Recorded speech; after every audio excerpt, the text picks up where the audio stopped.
कटकारस्थानी ननंद भाग 2. पैशांचा सापळा. पहाटेचा वेळ होता. घरात सगळे झोपलेले होते. बाहेर पक्ष्यांचा मंद आवाज येत होता. पण रेश्मा मात्र शांतपणे उठली होती. तिच्या चेहऱ्यावर कपटी हास्य होतं. तिने कपाटातून 10,000 रुपयांच्या नोटा काढल्या आणि अलगद सोनालीच्या खोलीत शिरली. सोनाली खाड झोपली होती. समीर तिच्या बाजूला होता. रेश्माने हळूच सोनालीची पर्स उघडली आणि नोटा आत ठेवल्या. आज बघतेच किती वाचवतो समीर तुला. ती परत बाहेर निघून आली. सकाळी सोनाली नेहमीप्रमाणे उठली. तिने चहा केला, नाश्ता केला, कपडे धुतले, घर आवरलं. समीर ऑफिसला निघताना तिच्या कानात म्हणाला, कालची संध्याकाळ सुंदर होती. सोनाली लाजली, पुन्हा घेऊन जा. दरवेळी तो हसत निघून गेला. हे सगळं पाहून रेश्मा मनात जळत होती. दुपारी अचानक घरात ओरडण्याचा आवाज घुमला. आई, कपाटातले पैसे कुठे गेले? शारदा मुद्दाम मोठ्याने ओरडली. सोनाली धावत आली. काय झालं? रेश्मा डोळे वाटारून म्हणाली. 10,000 रुपये गायब आहेत. सोनाली घाबरली. मला माहीत नाही, शारदा रागाने म्हणाली. घरात बाहेरचं कुणी आलं नाही, मग गेले कुठे? रेश्मा लगेच म्हणाली. नवीन सून आली आणि घरातून पैसे जाऊ लागले. सोनालीच्या डोळ्यात पाणी आलं. आई, मी हात लावलेला नाही. रेश्मा खोटं संतापत म्हणाली. मग तपास करूया. ती थेट सोनालीच्या खोलीत गेली, पर्स उघडली आणि आतून नोटांचा गठ्ठा बाहेर काढला. आई, बघ, शारदा नाटक करत बसली. देवा, आमचंच खात बसली. सोनाली हादरली. हे पैसे माझ्या पर्समध्ये कसे आले? मी नाही ठेवले. रेश्मा हसत म्हणाली. हो, पैसे स्वतः चालत आले असतील. सोनाली रडत म्हणाली. माझ्यावर विश्वास ठेवा, मला काहीच माहीत नाही. शारदा तिरस्काराने म्हणाली. आधी चेन, आता पैसे, अजून काय करशील? रेश्मा म्हणाली. समीरला फोन लावते. सोनाली घाबरली. नको ताई, समीर ऑफिसमध्ये आहे, म्हणूनच सांगणार आहे.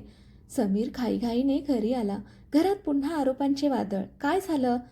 रेश्मा पैसे दाखवत म्हणाली. तुझ्या बायकोने चोरी केली. समीर शांतपणे सोनालीकडे पाहत म्हणाला. सोनाली? ती रडत म्हणाली. मी नाही घेतले, मी शपथ घेते. समीरने पैसे हातात घेतले, नीट पाहिले आणि अचानक म्हणाला, हे माझे पैसे आहेत. सगळे थबकले. काय? रेश्मा चकित झाली. समीर म्हणाला, काल मी बँकेतून काढले होते. नंबर मला माहीत आहेत. रेश्माचा चेहरा पांढरा पडला. शारदा गोंधळली. म्हणजे? समीर कठोर आवाजात म्हणाला. म्हणजे कुणीतरी हे पैसे सोनालीच्या पर्समध्ये ठेवले. घरात शांतता पसरली. रेश्मा स्वतःला सावरत म्हणाली. कदाचित तूच विसरलास. समीर तिच्याकडे रोखून पाहत म्हणाला. मी विसरत नाही, पण कुणीतरी मुद्दाम करतंय. त्याने सोनालीचा हात धरला. तिच्यावर पुन्हा आरोप होणार नाही. सोनाली रडतच त्याच्या मागे उभी राहिली. खोलीत गेल्यावर समीर म्हणाला. आता मला सगळं कळायला लागलंय. सोनाली अश्रूंनी म्हणाली. मी थकले समीर. तो तिच्या जवळ बसला. थोडा वेळ अजून दे, मी सगळ्यांना उघड करीन. ती त्याच्या खांद्यावर डोकं ठेवून रडू लागली. समीरने तिला मिठीत घेतलं. तू एकटी नाहीस. बाहेर रेश्मा रागाने वस्तू फेकत होती. प्रत्येक वेळी वाचते कशी? शारदा म्हणाली. आता काय करणार? रेश्मा तात खात म्हणाली. यावेळी तिच्या चारित्र्यावर नाही, तिच्या माहेरावर वार करणार. तिने फोन लावला. हॅलो, सोनालीच्या बाबांना बोलवा, त्यांना मोठी बातमी सांगायची आहे. रेश्मा सोनालीच्या माहेरच्यांना अपमान करणार. समीर आई बहिणीविरुद्ध उभा राहणार. सोनाली घर सोडण्याचा विचार करणार. माहेराचा अपमान.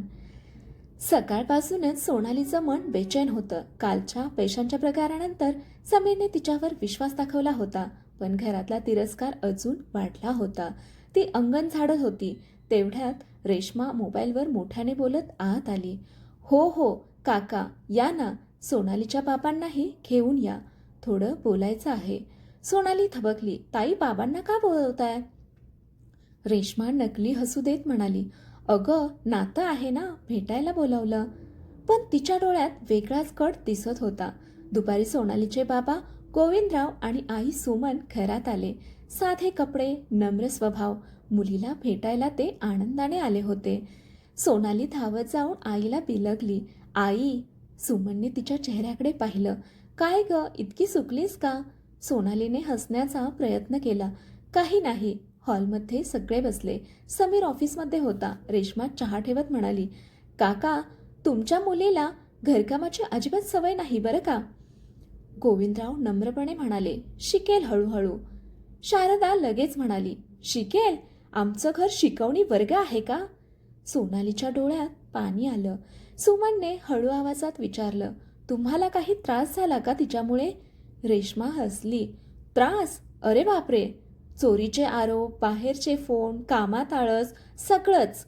गोविंदराव हादरले. सोनाली? सोनाली रडत म्हणाली, बाबा हे सगळं खोटं आहे. रेश्मा टेबलावर हात आपटत म्हणाली, खोटं? मग आम्ही खोटारडे? शारदा पुढे म्हणाली, लग्नात मोठमोठ्या गोष्टी केल्या, संस्कार, शिस्त, कामसू मुलगी, काहीच नाही. गोविंदरावाच्या डोळ्यात अपमानाचं पाणी आलं. आम्ही गरीब असू पण खोटारडे नाही. रेश्मा तिरस्काराने म्हणाली, गरीब लोक मोठ्या घरात मुली पाठवतात तेव्हा असंच होतं. हे ऐकता सोनालीचा संयम तुटला. ताई, माझ्या बाबांबद्दल एक शब्दही बोलू नका. तेवढ्यात दार उघडलं. समीर घरी आला होता. त्याने शेवटचं वाक्य ऐकलं, कुणाबद्दल काय बोलायचं नाही. घरात शांतता पसरली. सोनाली धावत त्याच्याकडे गेली. समीर? गोविंदराव उठून म्हणाले, बाळा आम्ही निघतो. समीरने त्यांना थांबवलं. कोणीही जाणार नाही, आधी मला खरं समजेल. रेश्मा लगेच म्हणाली, समीर, आम्ही फक्त तुझ्या बायकोच्या वागण्याबद्दल बोलत होतो. समीर कठोर आवाजात म्हणाला, मग तिच्या बाबांचा अपमान का? शारदा चिडून म्हणाली, तू आता सासऱ्यांची बाजू घेणार?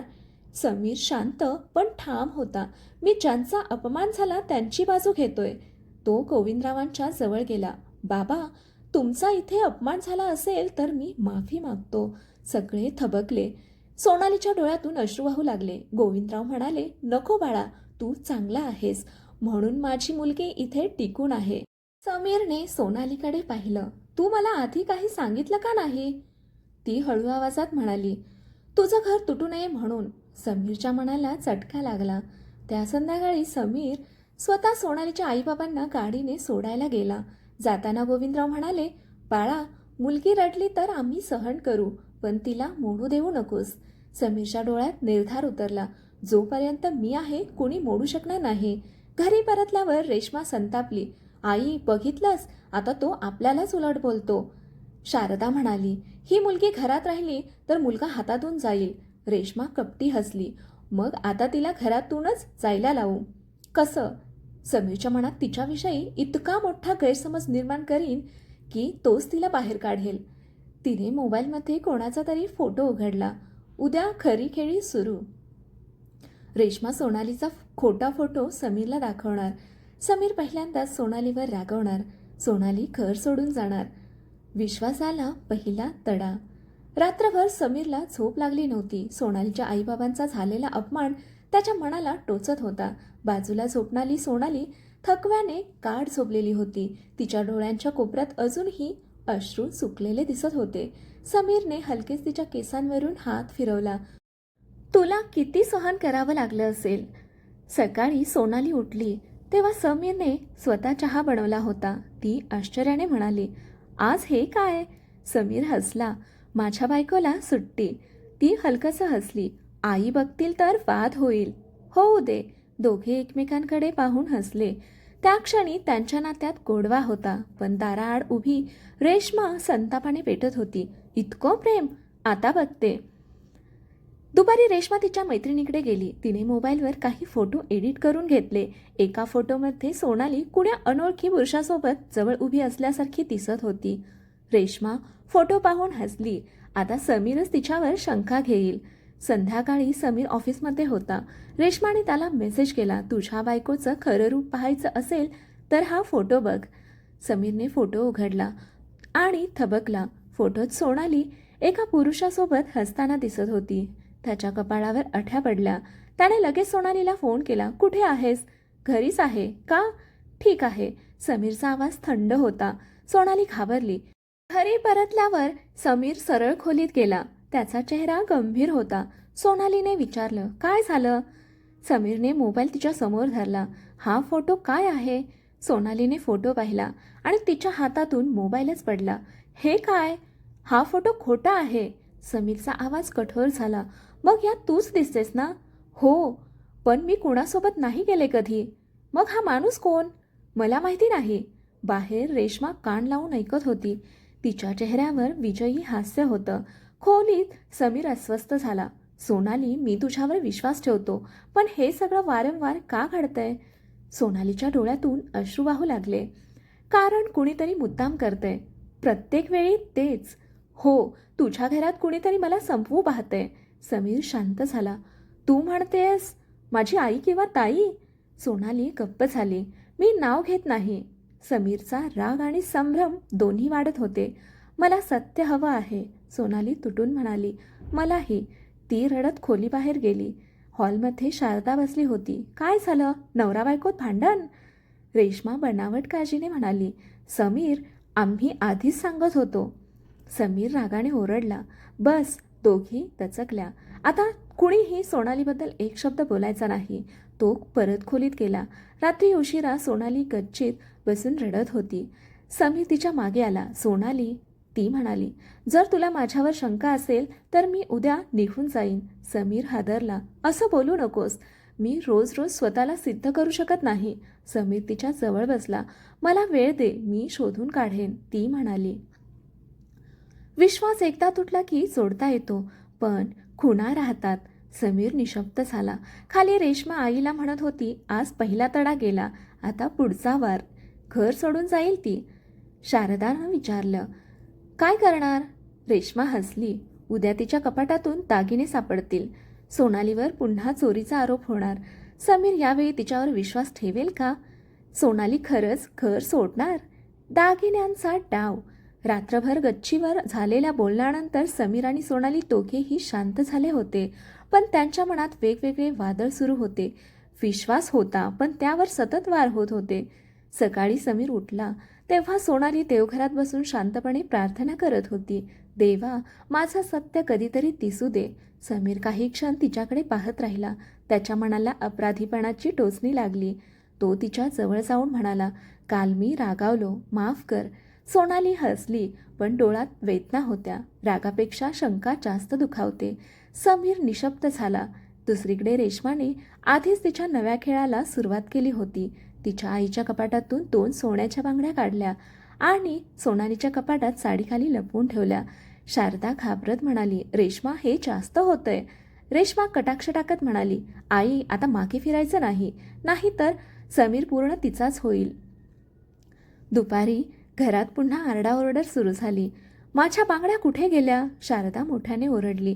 सोनाली धावत आली. काय झालं आई? रेश्मा मुद्दाम म्हणाली. अगं, रोज रोज तेच विचारतेस, काही माहीत नसल्यासारखं. सोनाली चकित झाली. ताई, मी काही केलं नाही. मग शोध घेऊ. रेश्मा सरळ सोनालीच्या खोलीत गेली. कपाट उघडलं. साड्या बाजूला केल्या आणि बांगड्या बाहेर काढल्या. आई, इथे आहेत. सोनालीच्या तोंडून शब्दच फुटेनात. नाही नाही, मी नाही ठेवल्या. शारदा संतापाने म्हणाली, माझ्या घरात राहून माझेच दागिने चोरतेस? सोनाली रडत म्हणाली, मी शपथ घेते, मी हातही लावला नाही. रेश्मा विषारी हसत म्हणाली, शपथा खाऊन सोनं परत येत नाही. तेवढ्यात समीर घरी आला. आज तो अचानक लवकर आला होता. त्याने घरातला गोंधळ पाहिला. आता काय? शारदा बांगड्या दाखवत म्हणाली, तुझ्या बायकोच्या कपाटात सापडल्या. समीर काही क्षण शांत राहिला. तो सोनालीकडे पाहू लागला. तिचे डोळे भीतीने भरले होते. सोनाली, ती थरथरत म्हणाली, मी नाही केलं.